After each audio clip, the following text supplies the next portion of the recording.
Give me that, I'm not pretty.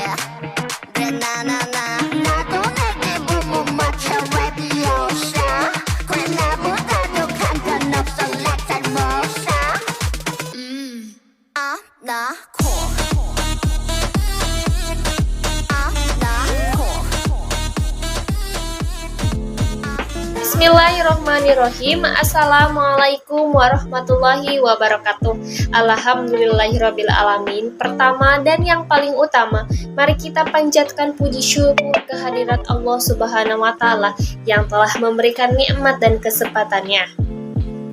Terima kasih atas waktu dan kesempatannya untuk saya menjelaskan dan mempresentasikan materi metodologi penelitian.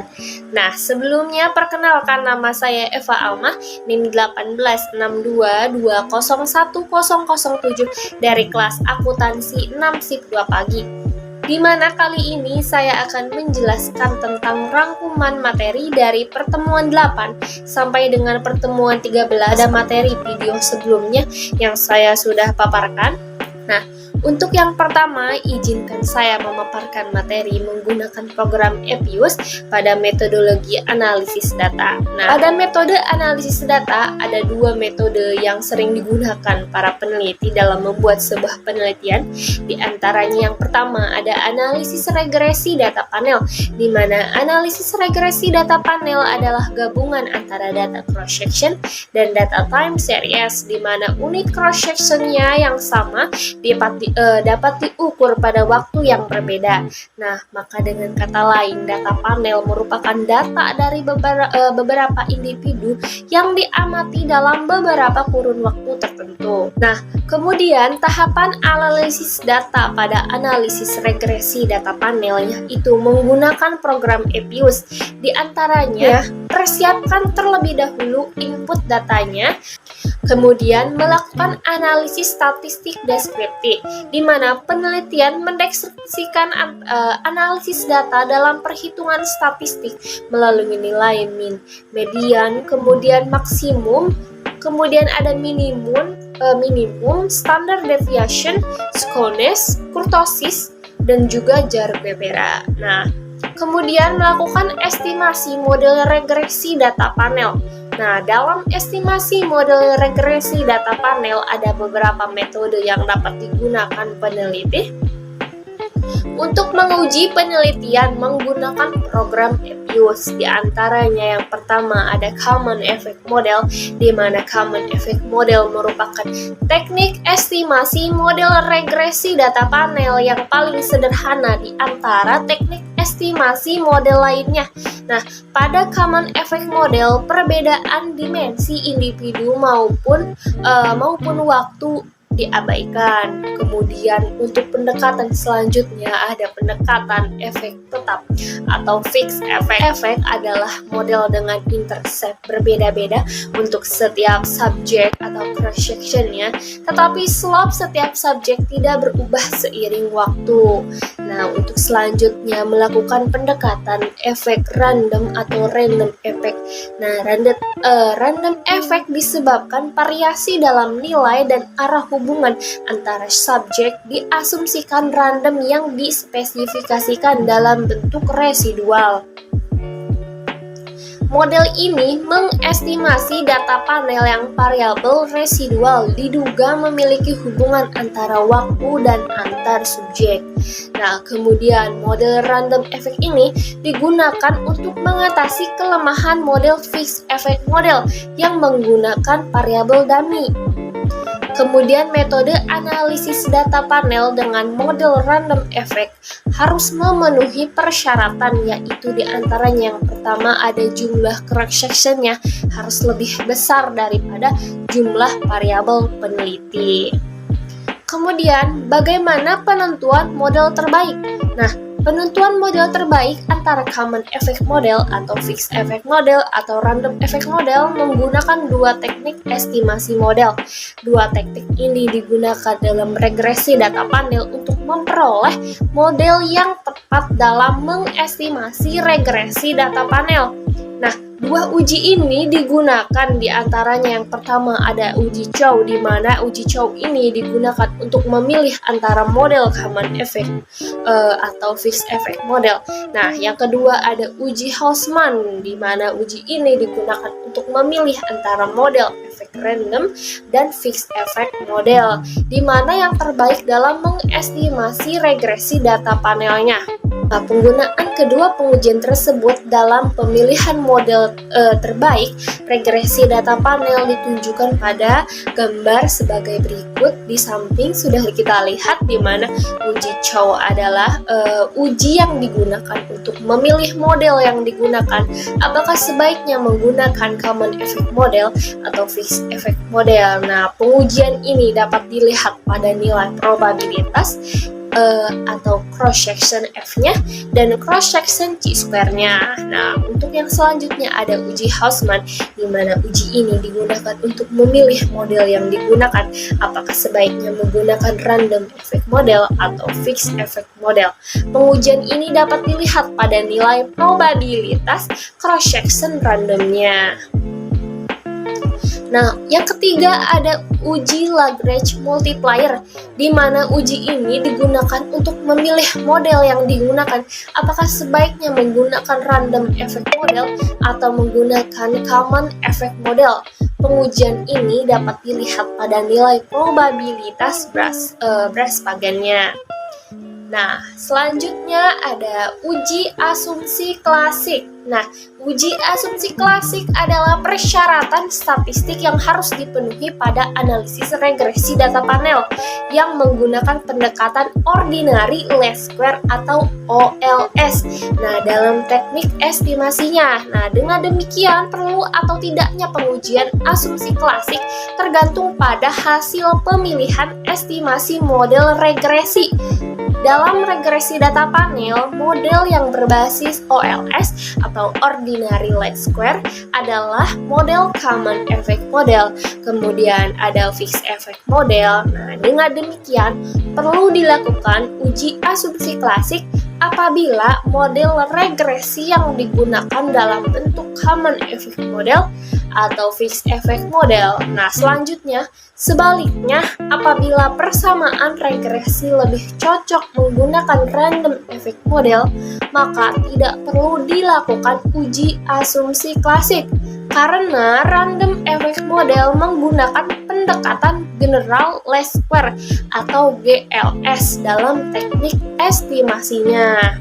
Uji asumsi klasik terdiri dari uji linearitas, autokorelasi, kemudian ada multikolinaritas, dan normalitas. Nah, walaupun demikian, tidak semua uji dilakukan dalam regresi data panel, di mana uji asumsi klasik hanya menggunakan uji multikolinaritas dan heterosketalitas saja yang diperlukan. Nah, apa sih yang dimaksud dengan uji multikolinaritas? Nah, uji ini perlu dilakukan pada regresi yang menggunakan lebih dari satu variabel bebas. Hal ini untuk mengetahui apakah terjadi hubungan saling mempengaruhi antara variabel bebas yang diteliti. Kemudian ada uji heterosketalitas. Nah, uji ini perlu dilakukan untuk mengetahui ada atau tidaknya ketidaksamaan varian dari residual model regresi data panel. Nah, kemudian uji selanjutnya untuk program ETIUS yaitu menggunakan uji kelayakan model atau uji F. Uji kelayakan model atau biasa dikenal dengan uji F digunakan untuk menjelaskan apakah semua variabel bebas yang dimasukkan ke dalam model secara bersama-sama mempunyai pengaruh terhadap variabel terikat. Nah, atau dengan kata lain model fit atau tidak. Nah, apabila uji F tidak berpengaruh, maka penelitian tidak layak untuk dilanjutkan. Karena model penelitian tidak mampu menjelaskan adanya hubungan antara variabel independen dengan variabel dependen. Nah, bisa juga hal ini terjadi karena adanya hubungan antara variabel independen atau multikolinaritas sehingga menyebabkan model penelitian menjadi tidak fit.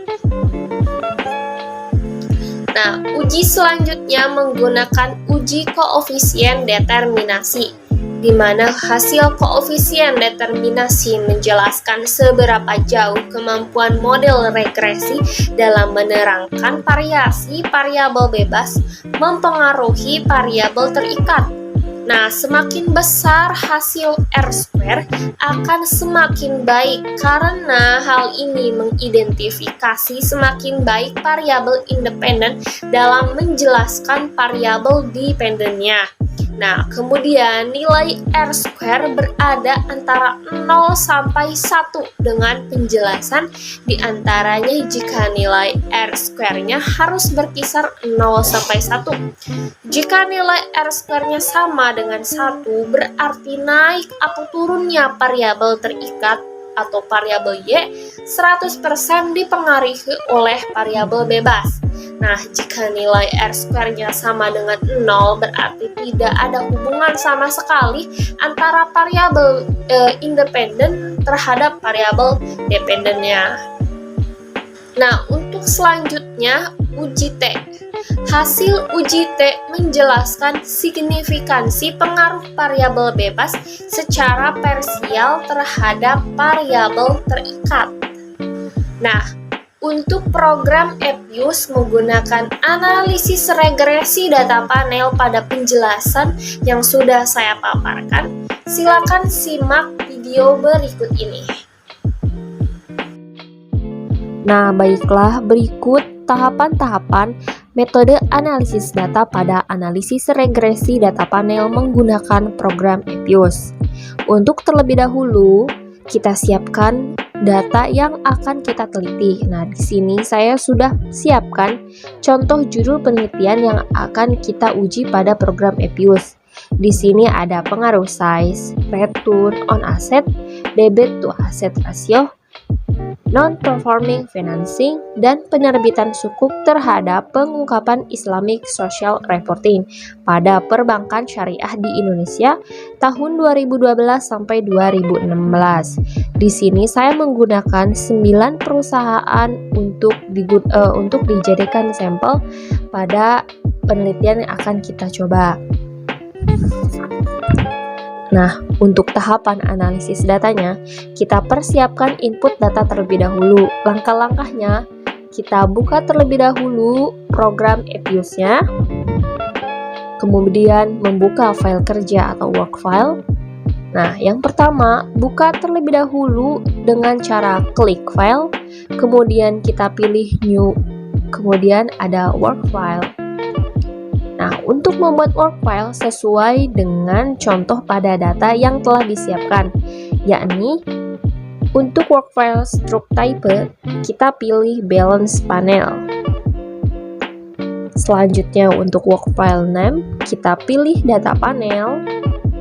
Nah, untuk panel specification itu tidak diubah, jadi kita biarkan annual saja. Untuk start date-nya itu dari tahun 2012 sampai end date-nya 2016. Nah, untuk number of cross section-nya itu kita isi 9. Kemudian kita klik OK. Nah, untuk membuat template untuk variabel peneliti dalam hal ini ada 6 variabel yang ada sesuai dengan data yang sudah ditampilkan, yaitu ada variabel size, ROA, DAR, NPM, sukuk, dan ISR. Nah, untuk variabel size kita klik object, kemudian kita pilih new object. Nah, selanjutnya akan muncul data seperti berikut. Nah, untuk type of object kita pilih series. Kemudian untuk name for objeknya kita ubah menjadi variable size. Kemudian kita klik OK.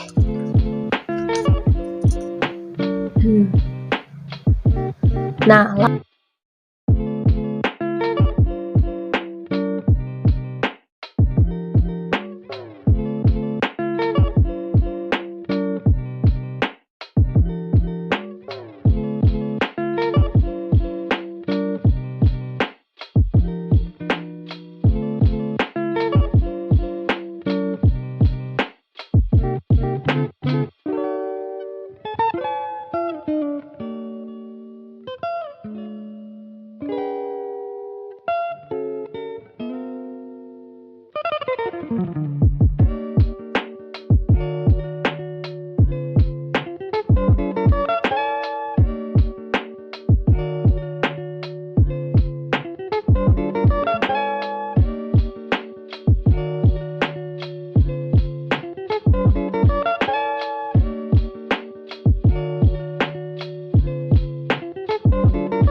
selanjutnya adalah copy paste data variable size.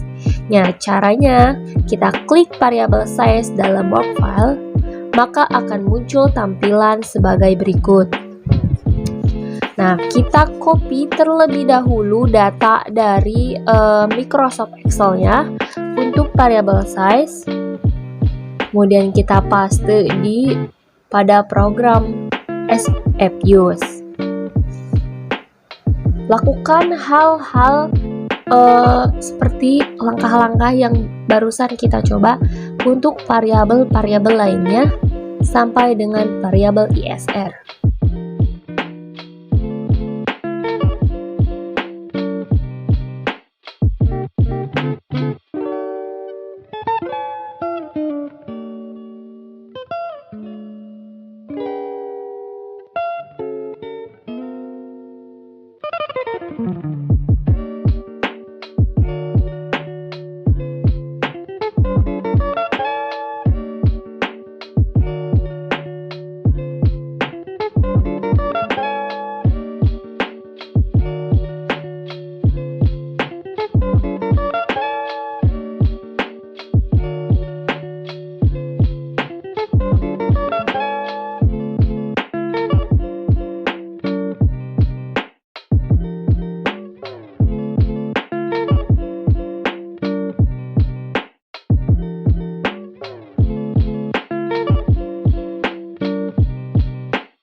Nah, untuk melakukan analisis statistik deskriptif, langkah yang harus dilakukan adalah yang pertama, kita klik menu Quick di atas, kemudian kita pilih grup statistik, kemudian kita pilih deskriptif statistik. Nah, kemudian kita pilih common sample. Maka akan muncul dialog berikut. Nah, masukkan variabel yang akan ditampilkan pada analisis deskriptif dan klik OK. Kita masukkan terlebih dahulu untuk variabel Y-nya. Kita masukkan variabel Y-nya, kemudian kita masukkan variabel X1, X2, X3, X4, dan X5-nya.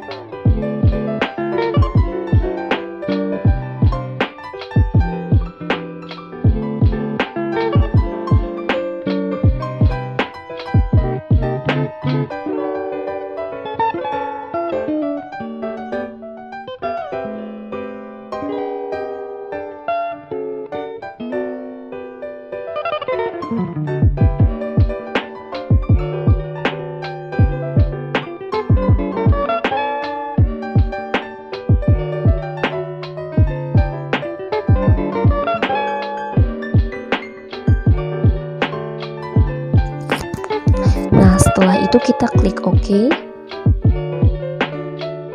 Kemudian akan muncul output sebagai berikut. Nah, di sini sudah masuk ya. Ada min, ada median, maksimum, minimum, dan lainnya. Untuk datanya itu ada ISR, ada size, ada ROA, ada DAT, ada NPF, ada sukuk. Nah, untuk analisis statistik deskriptifnya itu saya jelaskan satu-satu ya untuk bagian minnya. Nah, untuk bagian minnya adalah rata-rata data diperoleh dengan menjumlahkan seluruh data dan membaginya dengan cacah. Nah, nilai min tersebut dialami oleh variabel size. Di sini sudah terlihat untuk variabel size min-nya itu sebesar 16,39. Kemudian untuk nilai ROA-nya memiliki nilai min terkecil yaitu sebesar 0,013. Nah, kemudian mediannya adalah nilai tengah atau rata-rata dua nilai tengah bila datanya genap. Nah, bila datanya diurutkan dari yang terkecil hingga yang terbesar, median terbesar dialami oleh variabel size yaitu sebesar 16,46 sekian. Nah, sementara untuk variabel sukuk memiliki median terkecil yaitu sebesar 0,00.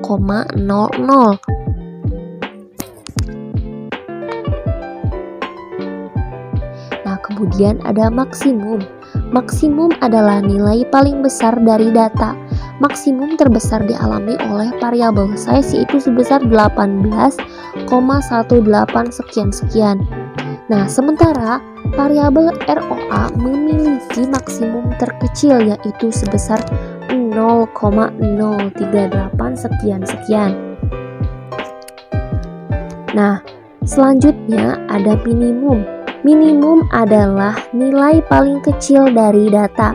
Minimum terbesar dialami oleh variabel size yaitu sebesar 14,29 sekian. Nah, sementara variabel sukuk memiliki minimum terkecil yaitu sebesar 0,00 sekian. Nah, selanjutnya ada standar deviasi. Adalah ukuran dispersi atau penyebaran data. Nilai standar deviasi terbesar dialami oleh variabel size yaitu sebesar 0,075476 yang berarti bahwa variabel LDR memiliki tingkat resiko yang lebih tinggi dan mengalami perubahan dibandingkan dengan variabel-variabel yang lain selama periode penelitian ini. Nah, sementara variabel ROA memiliki tingkat resiko yang paling rendah yaitu sebesar 0,010 sekian. Hal ini menunjukkan bahwa variabel ROA selama periode penelitian mengalami perubahan yang tidak terlalu fluktuatif. Nah, selanjutnya ada skewness, adalah ukuran asimetri distribusi data sekitar min. Skewness dari suatu distribusi simetris atau distribusi normal, yakni 0. Nah, positif skewness menunjukkan bahwa distribusi datanya memiliki ekor panjang di sisi kanan dan negatif skewness memiliki ekor panjang di sisi kiri.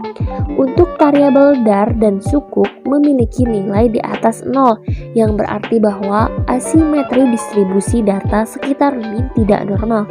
Nah, sedangkan variabel ISR, size, ROA, dan NPF memiliki nilai di sekitar 0 yang berarti bahwa asimetri distribusi data sekitar min bersifat normal. Kemudian di sini ada kurtosis. Nah, kurtosis mengukur ketinggian suatu distribusi. Kurtosis suatu data berdistribusi normal, yakni 3. Nah, bila kurtosis melebihi 3, maka distribusi data dikatakan leptokurtis terhadap normal. Bila kurtosis kurang dari 3, maka distribusi datanya datar atau flat kurtik dibandingkan dengan data berdistribusi normal. Nah, untuk variabel dar dan sukuk memiliki nilai kurtosis lebih dari 3 yang berarti bahwa ketinggian distribusi data tidak normal. Nah, sementara variabel ISR, size, ROA, dan NPF memiliki nilai kurtosis kurang dari 3 yang berarti bahwa ketinggian distribusi data bersifat normal. Nah, selanjutnya ada Jar-Quebera, adalah uji statistik untuk mengetahui apakah data berdistribusi normal. Uji ini mengukur perbedaan skewness dan kurtosis. Nah, dan dibandingkan dengan apabila datanya bersifat normal dengan H0 pada data berdistribusi normal. Nah, untuk uji jarak Webera didistribusi dengan X2 dengan derajat bebas atau degree of freedom sebesar 2. Selanjutnya ada probability yang menunjukkan kemungkinan nilai jarak Webera melebihi atau dalam nilai absolutnya nilai terobservasi di bawah hipotesis 0. Nah, nilai probabilitas yang kecil cenderung mengarahkan pada penolakan hipotesis 0 distribusi normal.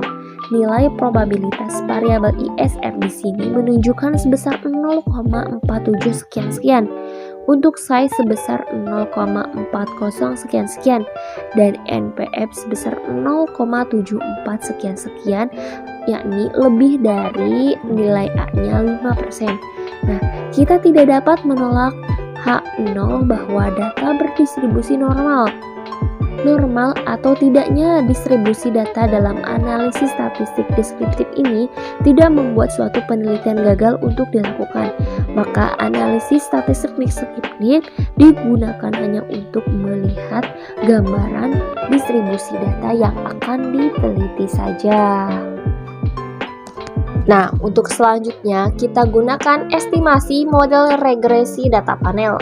Nah, untuk model regresi data panel ini ada 3 model yang akan kita uji pada program EPIUS. Untuk yang pertama ada Common Effect Model atau CEM. Nah, untuk langkah-langkahnya kita klik, kemudian kita pilih Estimate Equation, kemudian ketik persamaan yang akan diestimasi pada program EPIUS.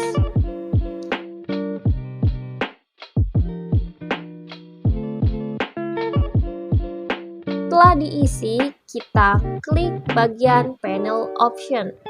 Kemudian kita cek, pastikan cross sectionnya itu pada dalam kondisi non ya. Maka akan dihasilkan bentuk Common Effect Model atau CEM seperti pada gambar berikut. Untuk model yang kedua, kita menggunakan Fixed Effect Model atau EFM.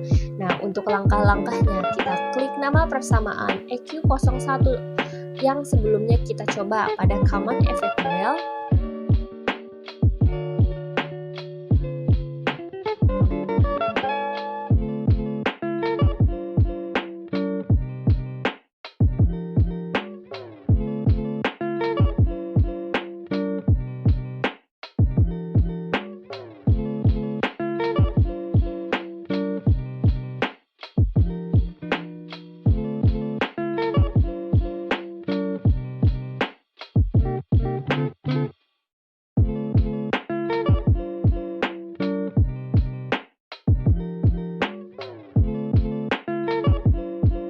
Selanjutnya kita klik tombol panel option, kemudian pastikan cross sectionnya itu dalam kondisi fix.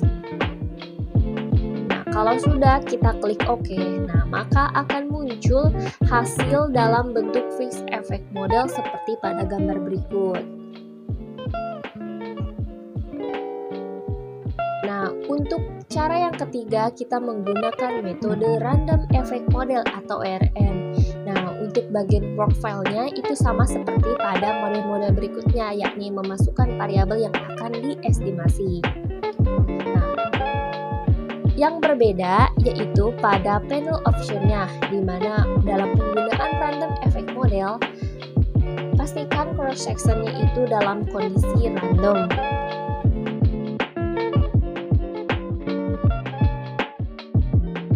Maka akan dihasilkan bentuk random effect model atau RM seperti pada gambar berikut.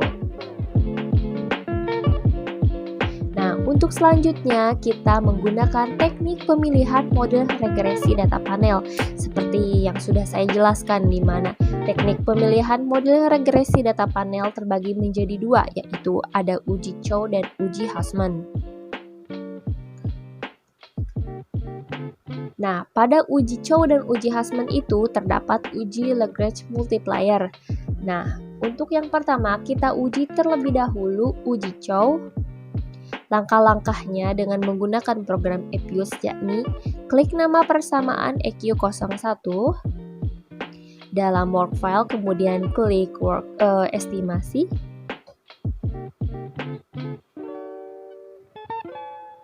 Untuk certification itu sama ya, seperti sebelum-sebelumnya saya sudah jelaskan, masukkan saja variabel yang akan diteliti. Nah, kemudian kita klik panel option-nya, pastikan cross section dalam kondisi fix model. Kemudian kita klik view. Nah, kemudian kita pilih fix random atau random effect testing. Selanjutnya reduced fix effect. Nah, maka akan muncul hasil perhitungan sebagai berikut pada layar, di mana berdasarkan hasil perhitungan di atas, nilai probabilitas cross section F dan cross section Q-square-nya itu lebih besar dari nilai A, yakni lebih besar dari 0,05. Nah, maka dapat disimpulkan bahwa common effect model atau CEM lebih layak digunakan dibandingkan dengan fixed effect model atau FEM. Nah, untuk uji selanjutnya kita menggunakan uji Hussman. Nah, untuk langkah-langkahnya pada program Epius, di mana kita klik terlebih dahulu untuk EQ01 seperti langkah yang sebelumnya kita lakukan. Kita masukkan variabel-variabel.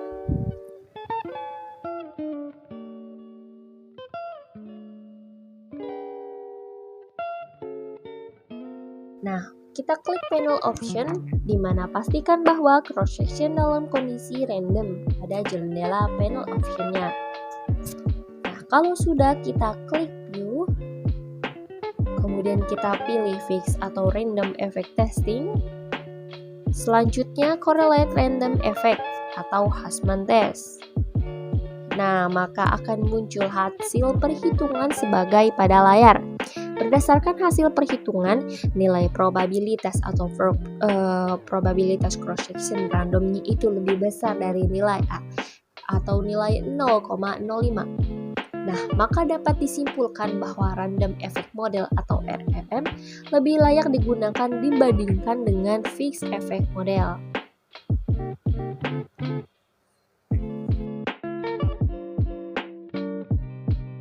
Nah, untuk langkah yang terakhir itu ada uji Lagrange multiplier, di mana uji ini digunakan untuk memilih model yang digunakan apakah sebaiknya menggunakan random effect model atau common effect model.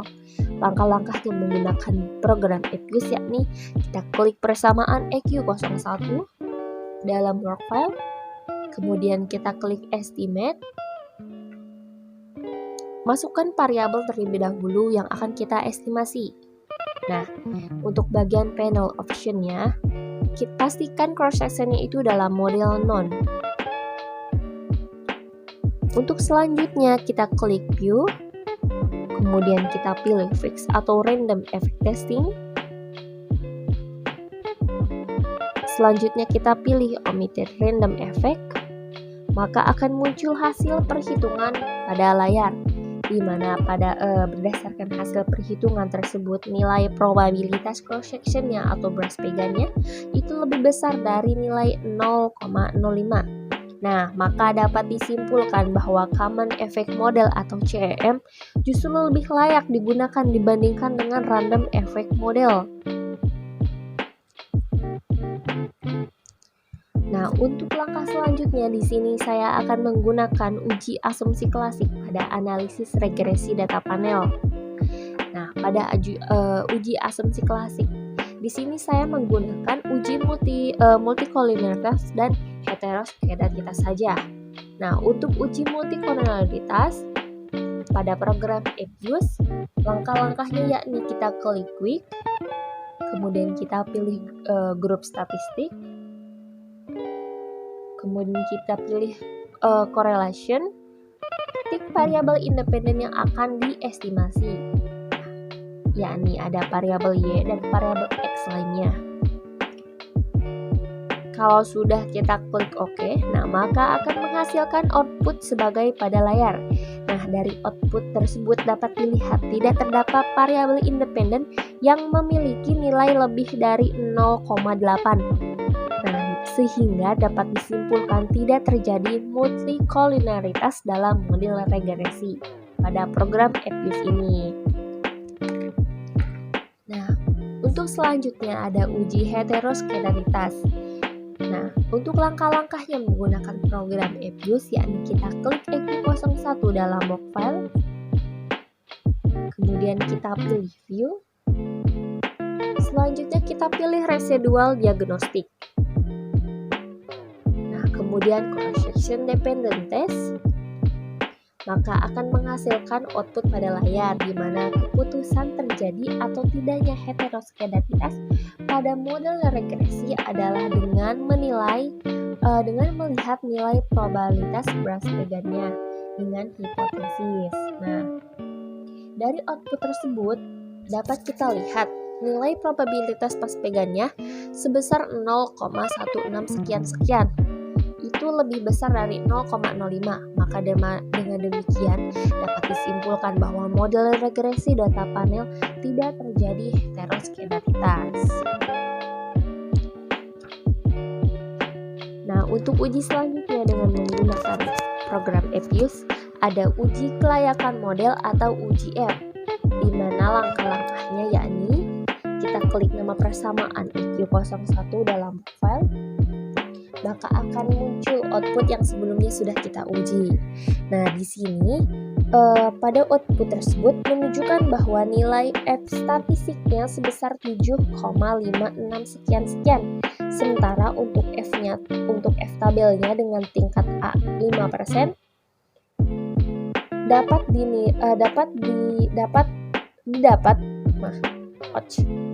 sementara F tabel dengan tingkat 0,05%.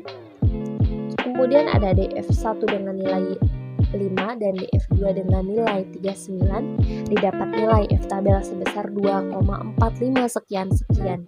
Nah, dengan demikian F statistiknya lebih besar dari F tabel. Nah, dan nilai probabilitas F statistiknya itu tentunya lebih kecil dari 0,05, maka dapat disimpulkan bahwa hipotesis A-nya diterima. Maka dengan demikian dapat disimpulkan bahwa variabel-variabel independen dalam penilaian ini yang terdiri dari size, ROA, DAR, NPF, dan suku secara bersama-sama memiliki pengaruh terhadap ISR. Nah, untuk selanjutnya di sini saya akan menjelaskan hasil koefisien determinasi pada EQ01 dalam workfile ini, di mana output tersebut menunjukkan bahwa nilai R square-nya itu sebesar 0,49 sekian-sekian. Nah, artinya bahwa variasi perubahan naik turunnya ISR dapat dijelaskan oleh size, ROA, DAR, NPF, dan sukuk sebesar 49,2%. Nah, sementara sisanya yaitu sebesar 50,8% dijelaskan oleh variabel-variabel lain yang tidak diliti dalam penelitian ini. Nah, untuk yang terakhir ada uji T, di mana uji T ini menjelaskan signifikasi pengaruh variabel bebas secara parsial terhadap variabel terikat. Di sini kita masih menggunakan data pada sebelumnya sudah kita uji, di mana pada data tersebut menunjukkan bahwa yang pertama, nilai T statistik ukuran perusahaan saya sebesar 5, sekian, sementara untuk T tabelnya dengan nilai 5%, untuk DF1-nya dengan nilai 39, nah didapat nilai T tabel sebesar 2,02 sekian-sekian. Nah, dengan demikian T statistiknya size itu lebih besar dari T tabel dan nilai probabilitasnya lebih kecil dari 0,05. Nah, maka dengan demikian dapat disimpulkan bahwa variabel ukuran perusahaan size dalam penelitian ini memiliki pengaruh terhadap pengungkapan Islamic Social Reporting atau ISR. Kemudian untuk nilai T statistik ROA-nya itu itu sebesar 0,89 sekian-sekian. Nah, sementara tabel dengan tingkat 5% dan DF39 dapat dilihat didapat nilai tabel sebesar 2,0 sekian-sekian. Nah, dengan demikian statistik ROA itu lebih kecil dari tabel dan nilai probabilitasnya itu lebih besar dari 0,05. Nah, maka dapat disimpulkan bahwa variabel return on asset dalam penelitian ini tidak memiliki pengaruh terhadap pengungkapan Islamic Social Reporting atau ISRR. Kemudian, untuk nilai statistik DAR sebesar 1,4 sekian. Nah, sementara tabel dengan tingkat 5% dan DF39 didapat nilai tabel sebesar 2,02. Nah, maka dapat disimpulkan bahwa variabel debit to asset ratio atau DAR dalam penelitian ini tidak memiliki pengaruh terhadap pengungkapan Islamic Social Reporting. Untuk nilai statistik NPF, statistik NFF lebih besar dari tabel. Nah, dan nilai probabilitas yaitu lebih kecil dari 0,05. Nah, maka dapat disimpulkan bahwa variabel non-performing financing atau NPF dalam penelitian ini memiliki pengaruh terhadap pengungkapan Islamic Social Reporting atau ISR. Nah, untuk yang terakhir, nilai statistik sukuk. Nah, dapat disimpulkan bahwa statistik sukuknya itu lebih kecil dari tabel dengan nilai 2,02 dan nilai probabilitasnya dengan nilai 0,7 itu lebih besar dari 0,05. Nah, maka dapat disimpulkan bahwa variabel penerbit sukuk dalam penelitian ini tidak memiliki pengaruh terhadap pengungkapan Islamic Social Reporting atau ISR.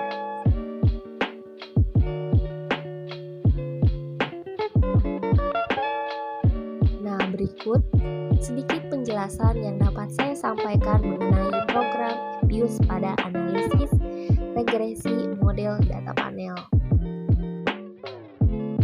Nah, untuk metode analisis data selanjutnya ada analisis regresi linear berganda. Regresi linear berganda adalah model regresi yang melibatkan lebih dari satu variabel bebas. Maka dengan demikian dapat disimpulkan bahwa berdasarkan pemahaman metode penelitian akuntansi dan manajemen bahwa regresi linear berganda digunakan untuk menganalisis penelitian yang dilakukan dengan menggunakan lebih dari satu variabel independen yang diuji untuk melihat pengaruhnya terhadap satu variabel dependen dalam satu waktu pengamatan tertentu. Maka, regresi linear berganda merupakan analisis data dari beberapa perusahaan atau sampel yang diamati dalam satu kurun waktu tertentu. Kemudian, uji asumsi klasik. Uji asumsi klasik adalah syarat-syarat yang harus dipenuhi pada model regresi linear OLS agar model tersebut menjadi valid sebagai alat penduga. Nah, penelitian yang menggunakan regresi linear berganda sebagai alat analisis wajib untuk melakukan uji asumsi klasik. Hal ini dikarenakan regresi linear berganda merupakan jenis regresi linear OLS. Apa sih yang dimaksud dengan regresi linear OLS? Jadi, regresi linear OLS adalah sebuah model regresi linear dengan metode perhitungan kuadrat terkecil atau biasa disebut dengan istilah ordinary least square. Di dalam model regresi ini ada beberapa syarat yang harus dipenuhi agar model peramalan yang dibuat menjadi valid sebagai alat peramalan.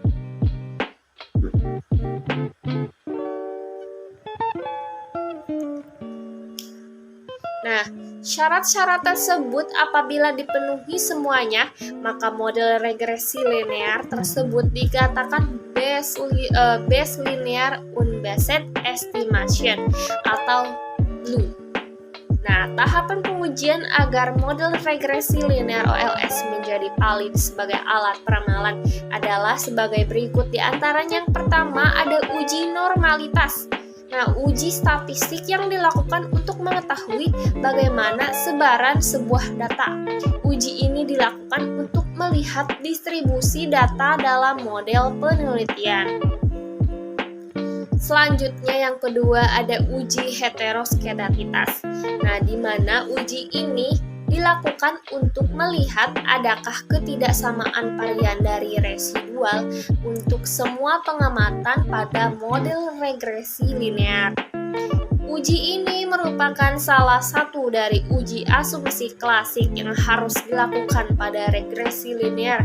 Apabila hasil uji heteroskedasitas ditemukan ketidaksamaan varian dari residual, nah maka dapat dikatakan asumsi heteroskedasitasnya tidak terpenuhi, sehingga hal ini dapat mengakibatkan model regresi dinyatakan tidak valid sebagai alat peramalan.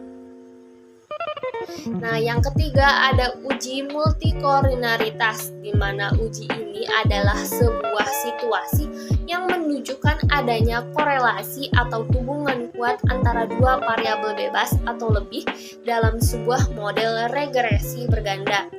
Multikoordinaritas menggambarkan variabel independen mempengaruhi variabel independen lainnya yang mengakibatkan model regresi tidak dapat dijadikan sebagai alat peramalan hasil penelitian. Nah, untuk metode analisis data menggunakan analisis regresi linear berganda, di sini saya menggunakan program SPSS. Untuk cara-cara penggunaan program SPSS, silahkan simak video berikut ini.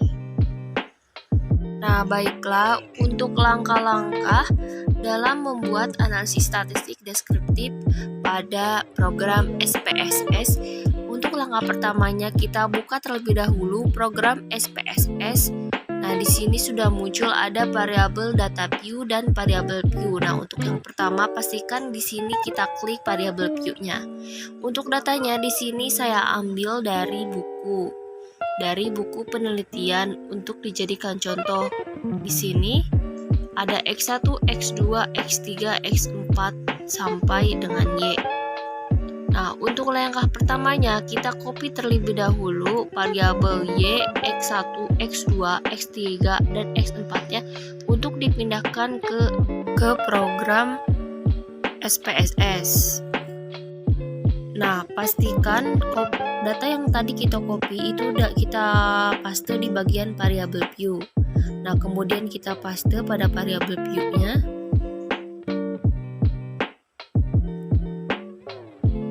Nah, untuk langkah selanjutnya kita ubah desimal ke 0.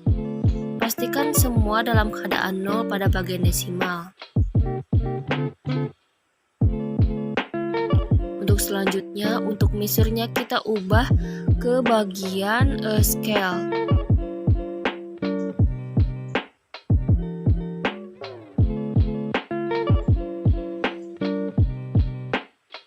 Nah, untuk langkah selanjutnya kita klik data view.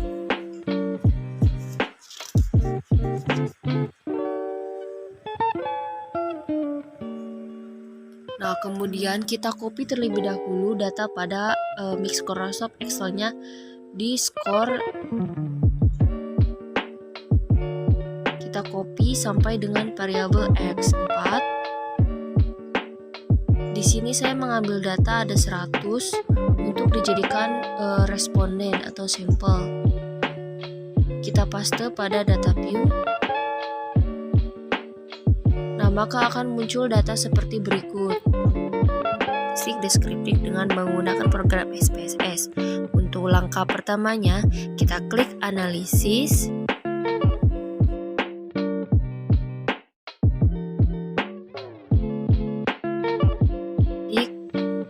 Kemudian kita klik deskriptif statistik. Lalu kita pilih deskriptif.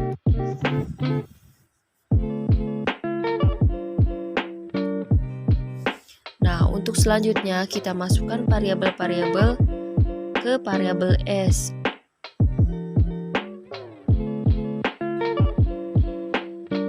kemudian kita pilih option. Nah, pastikan untuk bagian mean, standard deviation, kemudian minimum, kemudian ada maksimum, kurtosis, skewness, dan variable list kita centang. Kalau sudah, kita klik OK. Nah, maka akan menghasilkan output sebagai berikut. Kita tunggu sampai outputnya muncul. Nah, di sini sudah muncul outputnya.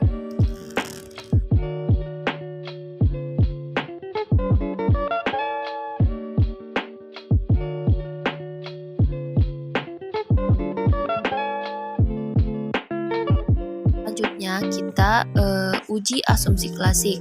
Untuk yang pertama kita menggunakan uji normalitas terlebih dahulu. Nah, untuk langkah pertamanya kita klik analis, kemudian kita pilih regression, kemudian kita pilih linear. Nah, maka akan muncul kotak dialog linear regresi. Kemudian kita isi kotak dependen dengan variabel Y.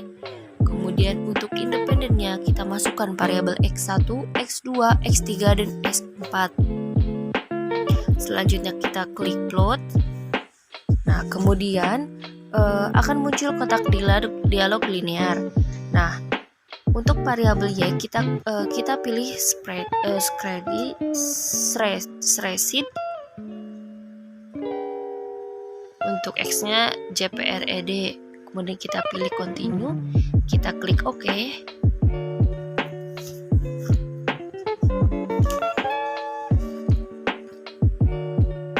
Kita tunggu sampai outputnya muncul.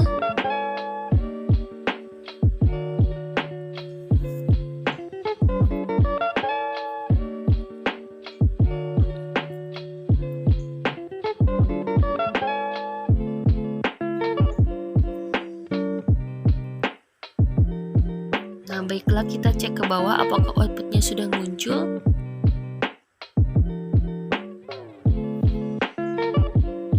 Nah, baiklah, di sini sudah muncul ya grafik histogram. Output yang sebelumnya kita coba pada uji normalitas. Nah, berdasarkan gambar grafik histogram dapat ditarik kesimpulan bahwa bahwa data berdistribusi normal.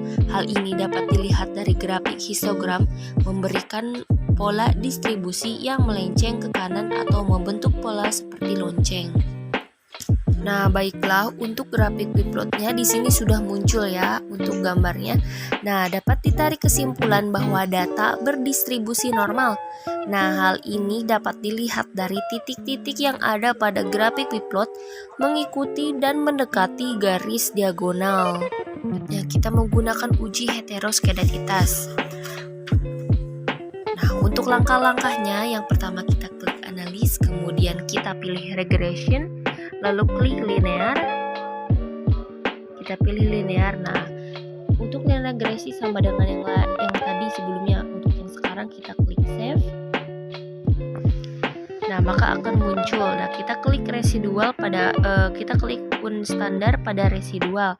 Nah, untuk kotak yang lainnya itu tidak usah dicentang, jadi kita abaikan saja. Kemudian kita klik continue. Nah, kemudian kita klik OK.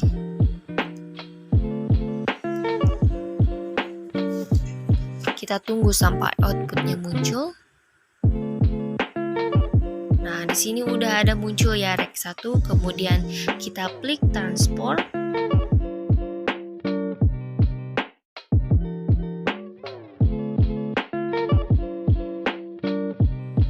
Nah, kita klik transport, kemudian kita klik komputer variabel, maka akan muncul jendela dialog komputer variabel. Nah, untuk pada kolom target variabel kita klik res 2. Untuk kolom numeric expression kita klik ABS underscore S, kemudian res 1.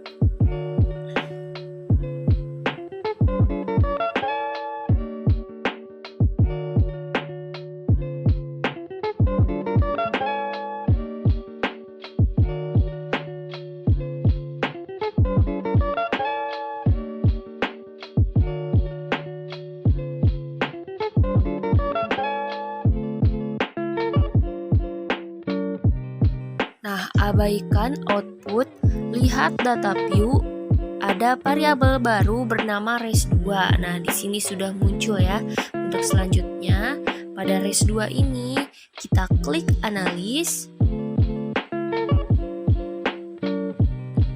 Kemudian kita klik regression. Lalu klik linear.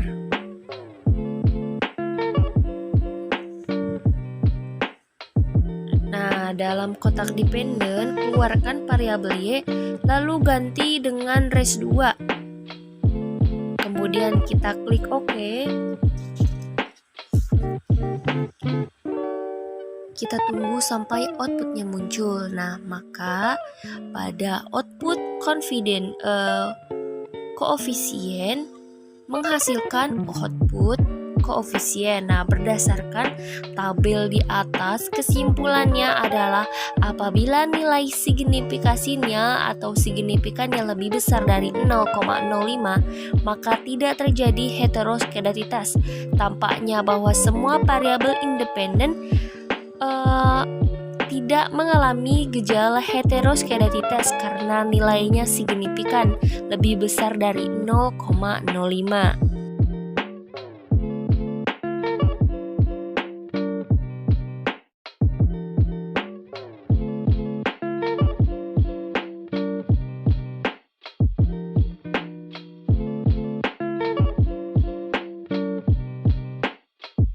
Untuk uji selanjutnya kita menggunakan uji grafik scatter plot. Untuk yang langkah pertamanya kita klik analis, kemudian kita pilih regression. Selanjutnya kita pilih linear. Nah, isi kotak dependen dengan variabel Y. Untuk X1, X2-nya itu tidak usah diubah. Kemudian kita klik plot. Kemudian kita isi seperti berikut.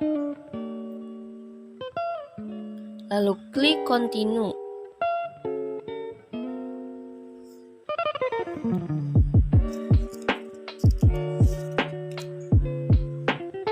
Kita klik OK. Kita tunggu sampai output grafik score-nya itu muncul ya. Nah, di sini sudah muncul pada layar. Nah, berdasarkan grafik tersebut, maka dapat terlihat bahwa titik-titik menyebar secara acak dan tidak membentuk sebuah pola tertentu. Titik-titik juga menyebar baik di atas maupun di bawah angka 0. Nah, dengan demikian dapat disimpulkan bahwa model regresi tidak mengalami heteroskedasitas, sehingga model regresi dinyatakan valid sebagai alat peramalan. Nah, baiklah, selanjutnya kita menggunakan uji multikolinaritas. Untuk langkah-langkahnya kita klik analis, kemudian kita klik regression. Kita pilih regression, kemudian kita pilih linear. Nah, maka akan muncul jendela dialog seperti yang sebelumnya. Nah, untuk ini kita klik bagian statistik. Kemudian centang, deskriptif, dan kolinaritas diagnose. Kemudian kita klik continue. Kita tunggu outputnya sampai muncul.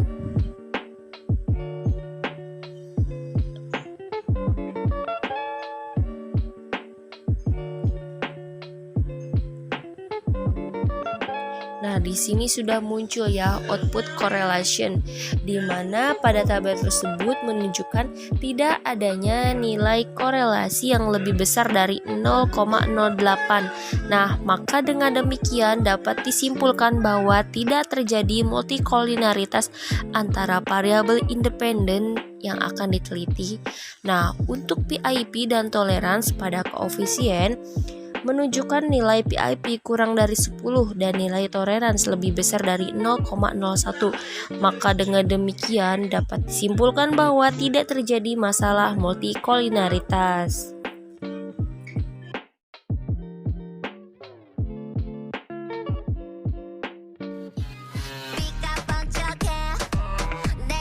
Alhamdulillahirobbil alamin. Demikianlah beberapa hal yang dapat saya sampaikan.